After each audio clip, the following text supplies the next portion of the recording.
En cursos anteriores vimos cómo se empleaban los números para representar cantidades e inversamente, dado el número y la unidad de medida, de qué manera quedaba esta última perfectamente determinada. Pero hay estados de la naturaleza o situaciones de la vida cotidiana para las que las cantidades absolutas no son suficientes.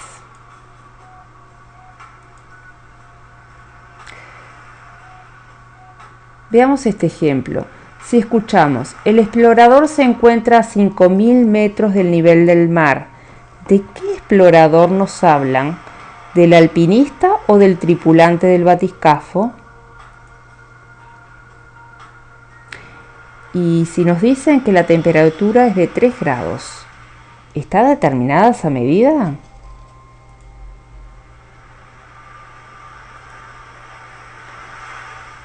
Si te dijeran, ve al segundo nivel de la casa, ¿a dónde irías?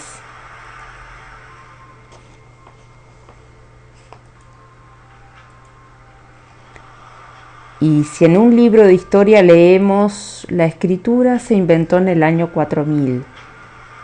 Si vivimos en el año 2017, ¿qué podemos concluir?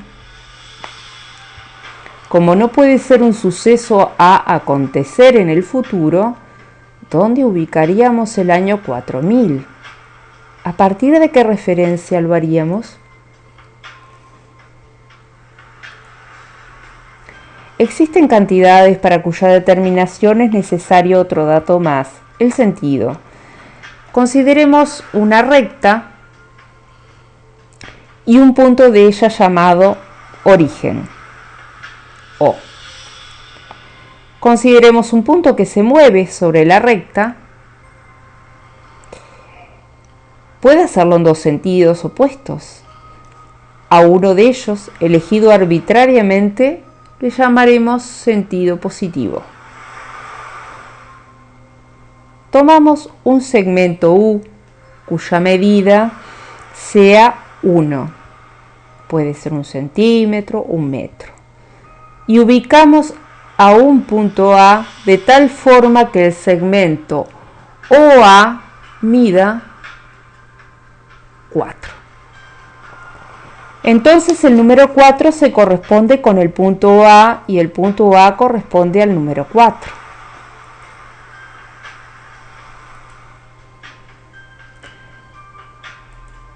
Si tomamos el punto A' simétrico de la respecto de O, a los puntos A y A' les corresponderá el número 4, porque los segmentos OA y OA' miden 4, y al número 4 le corresponderían los puntos A y A'. Esto resulta confuso. Para eliminar la ambigüedad, por convención colocaremos delante de las medidas de cada segmento un signo.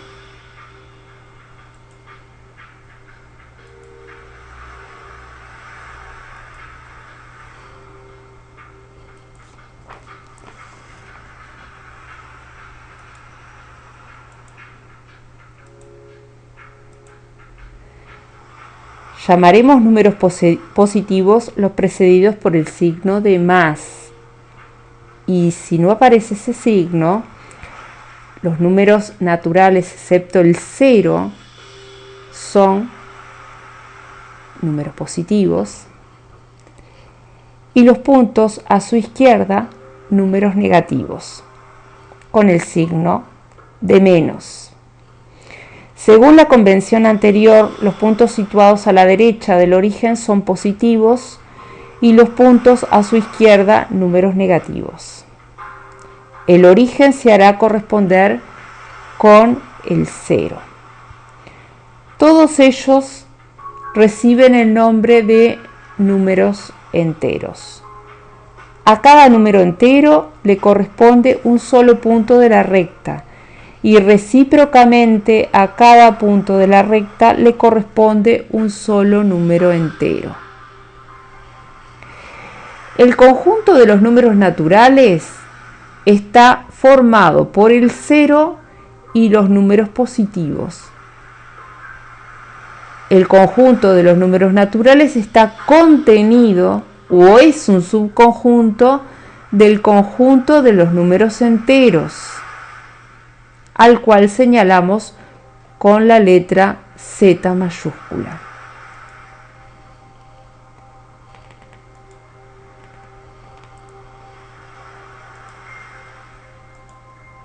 Las primeras manifestaciones del uso de números enteros y particularmente de los números negativos se remontan al siglo V en Oriente, en China, donde manipulaban números positivos y negativos utilizando ábacos, tablillas o bolas de diferentes colores y asignándoles el color rojo a los números positivos y el color negro a los números negativos.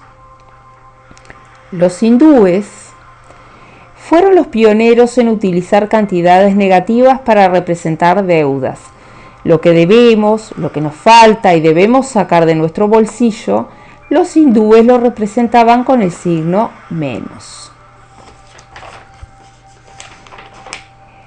Es posible que debamos al matemático indio Brahmagupta el concepto del cero, ya que en su obra aparece por primera vez. Pero él también trabajó con los números negativos en términos muy parecidos a los de la matemática moderna.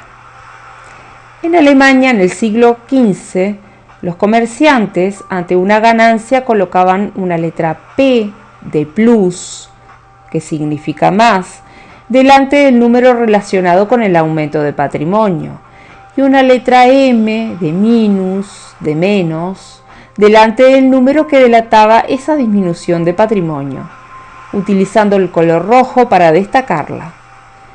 Los números más y menos aparecen reemplazando la P de plus y la M de minus. Probablemente la deformación de estas letras justifique la forma de los signos más y menos. En 1545, el matemático alemán Stiefel ya usaba los signos más y menos delante de los números, notación que continuó Vieta en 1591 y que rápidamente se extendió a todo el mundo. Sin embargo, hasta fines del siglo XVIII, los números negativos no eran aceptados universalmente. Cardano los llamaba números falsos, aunque los estudió exhaustivamente. John Wallis demuestra la imposibilidad de su existencia diciendo: esos entes tendrían que ser a la vez mayores que el infinito y menores que cero. Otros matemáticos los consideraron números absurdos. Leonardo Euler, sin embargo, es el primero en darles estatuto legal y también trató de demostrar algunos productos importantes entre números enteros.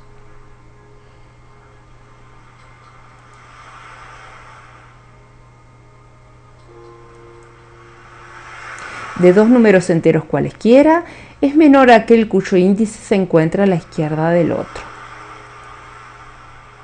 Como consecuencia de la propiedad anterior, tenemos estas propiedades.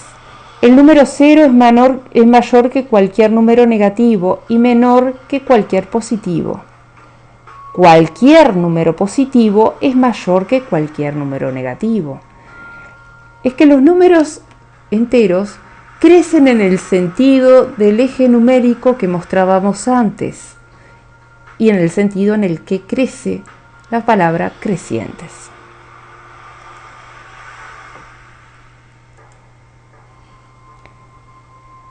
Como decíamos, en contabilidad, sistema de registración de los hechos económicos en dos columnas llamadas debe y haber, el activo, conjunto de bienes y derechos a cobrar de una empresa, debe ser numéricamente igual a la suma del pasivo, conjunto de obligaciones a pagar de la empresa, y su patrimonio neto, también llamado capital.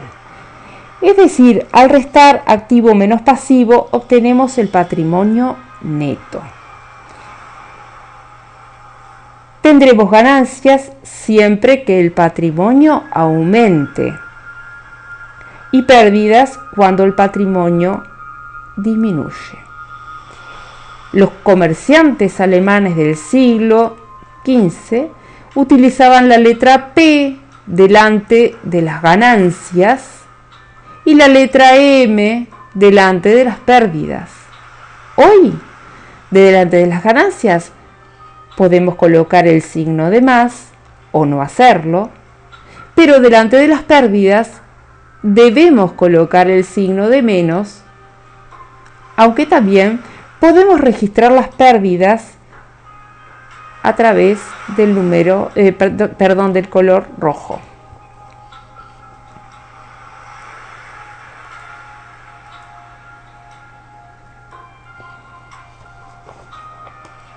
Gracias a lo explicado anteriormente, podemos señalar que el punto más elevado de la corteza terrestre, el monte Everest, se encuentra a 8.848 metros de altitud, o a más 8.848 metros sobre el nivel del mar, o que el lugar más difícil de acceder de la misma, las fosas marianas en el Océano Pacífico, se encuentren a 11.033 metros de profundidad, o a menos 11.033 metros del nivel del mar.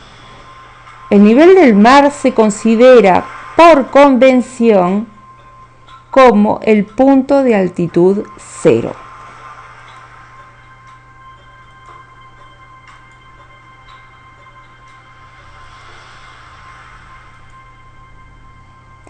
Un punto geográfico, como el señalado, se puede ubicar en el planiferio dando sus coordenadas, latitud y longitud. La latitud es la distancia desde ese punto geográfico al paralelo del ecuador, línea imaginaria de referencia donde todos sus puntos tienen latitud cero. La longitud es la distancia de ese punto geográfico al meridiano de Greenwich, línea imaginaria de referencia donde todos sus puntos tienen longitud cero. Es decir, al dar las coordenadas de un punto geográfico, estamos haciendo referencia a un origen, a un punto de partida convencional, el cero. Con respecto a él podremos hablar de puntos geográficos de latitud norte o sur y de longitud este u oeste. Por ejemplo, las coordenadas del punto representado son 60 grados de latitud norte y 80 grados de longitud este.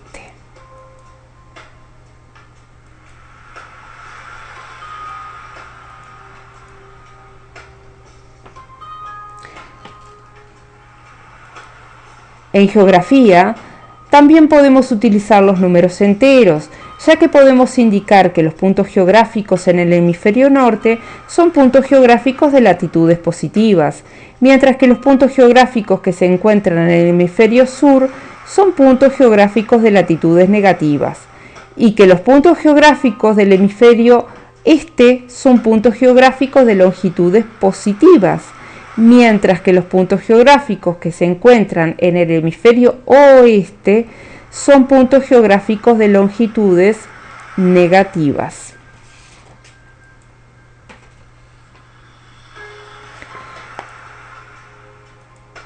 Medir la temperatura de los cuerpos para determinar la energía calórica de los mismos fue el desvelo de los físicos y químicos del siglo XVIII. En 1742, Anders Celsius definió su escala termométrica que luego Christine y Linneo adaptaron obteniendo la escala tal cual la conocemos hoy. En la escala Celsius se les asigna las temperaturas de fusión y de ebullición del agua los valores de 0 grados y 100 grados Celsius respectivamente. En un termómetro que mide la temperatura en grados Celsius, vemos que el segmento determinado por esos dos valores se subdivide en 100 partes iguales, obteniendo una escala centígrada. Pero lo importante es que es una escala determinada por estados de la naturaleza perfectamente definidos. El 0 grados Celsius es la temperatura a la cual se congela el agua. A temperaturas menores que 0 grados Celsius, es decir, a temperaturas que indicaremos con números enteros negativos, el agua se encuentra en estado sólido, y a temperaturas mayores que 0 grados Celsius, pero menores que 100 grados Celsius, temperaturas que indicaremos con números enteros positivos, el agua se encuentra en estado líquido. A más de 100 grados Celsius, punto de ebullición del agua, esta cambia de estado, pasando del estado líquido al estado gaseoso. Pero el 0 grados Celsius es el punto de referencia que nos permite evidenciar temperaturas relativas, positivas y negativas. Por eso la escala Celsius es muy utilizada para expresar las temperaturas de uso cotidiano, desde la temperatura del aire a la de un sinfín de dispositivos domésticos como hornos, freidoras, agua caliente, refrigeración, etc. El grado Celsius pertenece al Sistema Internacional de Unidades, pero con carácter de unidad accesoria, a diferencia del Kelvin, que es la unidad básica de temperatura en dicho sistema. William Thomson, luego Lord Kelvin, definió en 1848 su escala absoluta de temperatura en términos del grado Celsius. La escala Kelvin es de uso en muchos trabajos científicos y tecnológicos, pero para medir temperaturas cotidianamente no es la más conveniente, y si nos resulta más cómoda, la escala Celsius.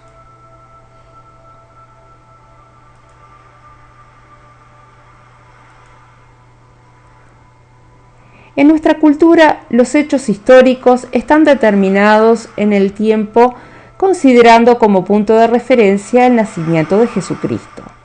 Por convención, el año que nació Jesucristo es el año 0.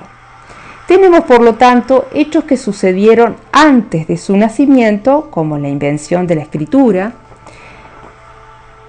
Cuando describimos justamente la fecha de la invención de la escritura, lo hacemos acompañando el número correspondiente al año de A.C., que significa antes de Cristo. Con respecto a los hechos que sucedieron luego del nacimiento de Jesucristo, como por ejemplo el descubrimiento de América en el año 1492, al referirnos por escrito a ese año escribimos 1492 seguido de D.C., para señalar que el hecho aconteció luego del nacimiento de Jesús.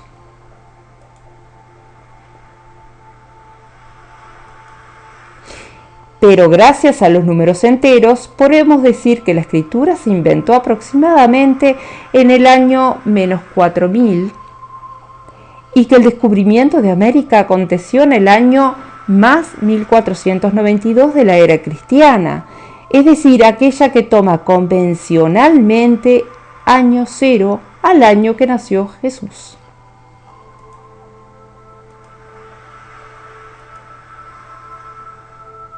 En el conjunto de los números naturales, la sustracción está definida si el minuendo es mayor que el sustraendo.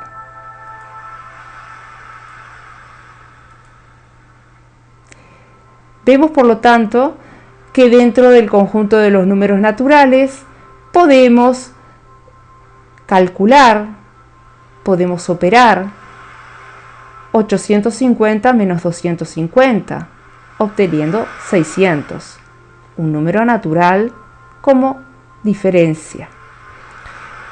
Sin embargo, dentro del conjunto de los números naturales no podemos realizar operaciones tales como la sustracción de 620 menos 2580, que daría como resultado un número que no pertenece al conjunto de los números naturales.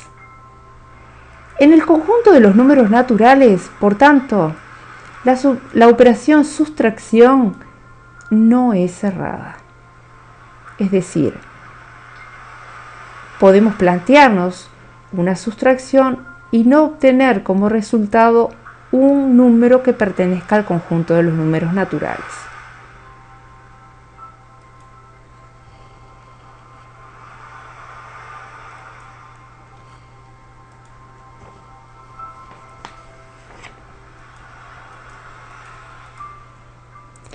Imaginemos que Juan ha salido desde Montevideo con su mochila al hombro a recorrer el mundo. Luego salen de Montevideo sus amigos en auto a su encuentro. Juan les dice que se encuentra en el kilómetro 120, pero sus amigos van hasta allí y no lo encuentran. ¿Qué ha pasado? Es que Juan no les ha dicho el sentido que tomó una vez que salió de Montevideo. Juan tomó el sentido oeste, mientras que sus amigos lo han hecho hacia el este. Imaginemos que las principales ciudades uruguayas que se encuentran cerca del Río de la Plata y del Océano Atlántico, estuvieran alineadas. Si el punto de referencia en el kilómetro 0 está en Montevideo, podríamos decir que los amigos de Juan se encuentran en la posición más 120, mientras que Juan se ubica en la posición opuesta, menos 120.